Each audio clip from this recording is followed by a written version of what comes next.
मैं गीता फॉलोवर हूँ। मेरे जो गुरु हैं वो स्वामी परमहंस स्वामी अर्गनानंद जी हैं, जिन्होंने यथार्थ गीता को लिखा है। और दूसरा रोमांचित होने का कारण है नैमिषारण्य, क्योंकि इन दोनों ही जगह से, गीता से और नैमिषारण्य से मेरा बहुत लगाव है। तो जो कुछ मैंने समझा है गीता से और जो कुछ मैंने समझा है नैमिषारण्य की तपोभूमि में जाने के बाद, तो मैं अपने शब्दों में कोशिश करूंगा। गीता एक कंप्लीट विज्ञान है और जो मैंने समझा है वो इस तरीके से मैं समझाना चाहूंगा आप सब लोगों को कि ईश्वर एक है। हम लोग क्या मानते हैं अध्यात्म के अंदर? ईश्वर एक है और वो ईश्वर मानव मात्र के हृदय में रहते हैं। तो अभी जब ईश्वर एक है तो धर्म भी कोई एक होना चाहिए। तो धर्म क्या है? गीता के अकॉर्डिंग एक ईश्वर को अपने हृदय में धारण करना ही धर्म है। तो ये जब दो चीजें निकल के आती हैं कि ईश्वर एक है और धर्म एक है, तो अब यहां से नैमिषारण्य गीता को अगर मैं लिंक करना चाहूं तो बेसिकली हमारे यहाँ जब भी महापुरुष हुए हैं उन्होंने जो कुछ भी लिखा है, बताया है, वो दो स्तर पर बताया गया है। एक सामाजिक स्तर पर जिसमें कहानियां चलती हैं और सांकेतिक तरीके से, हमें सिंबॉलिक तरीके से जनमानस को समझाया जाता है, और दूसरा उसी में बहुत गूढ़ रहस्य होता है जो आध्यात्मिक रहस्य छुपाए हुए होता है।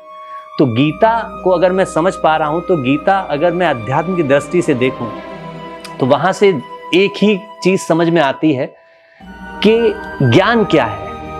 क्योंकि जब हमें ज्ञान समझ में आएगा तो हमें विज्ञान समझ में आएगा। ज्ञान है ईश्वर का प्रत्यक्ष दर्शन या ईश्वर की प्रत्यक्ष जानकारी ही ज्ञान है, उसके अलावा सब कुछ अज्ञान है। फिर विज्ञान क्या है? ईश्वर की जानकारी रखना ज्ञान है, लेकिन वो विधि जिससे ईश्वर को प्राप्त किया जाए वही विज्ञान है।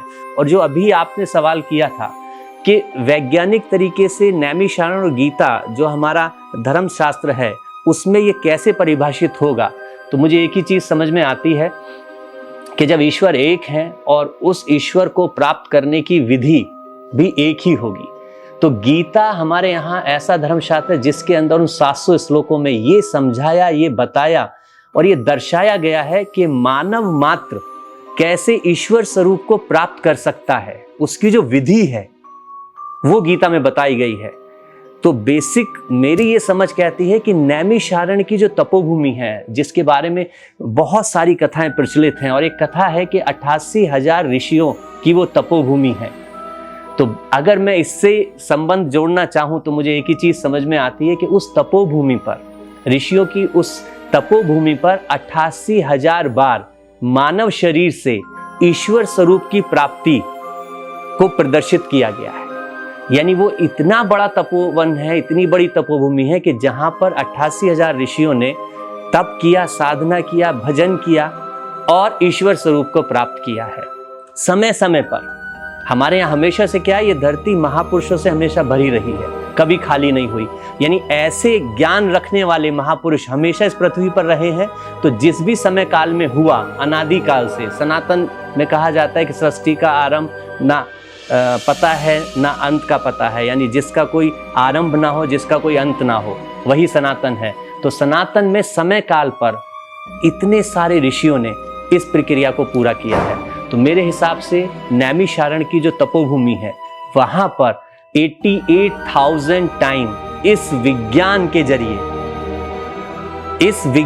जरिए ये प्रूव किया गया है कि मानव शरीर से ईश्वर स्वरूप की प्राप्ति की जा सकती है, और यही संभव और यही सत्य है। यानी आत्मा का परमात्मा से मिलन, जो गीता का सार है, मोक्ष की प्राप्ति, वो इस धरती से बार बार स्थापित किया गया है। इसीलिए नैमिषारण्य को कहा जाता है, मेरे समझने के तरीके से, स्पिरिचुअल सेंटर ऑफ यूनिवर्स, ब्रह्मांड का आध्यात्मिक सेंटर है, जहां से पूरे मानव मात्र को ये विज्ञान दिया गया। धन्यवाद।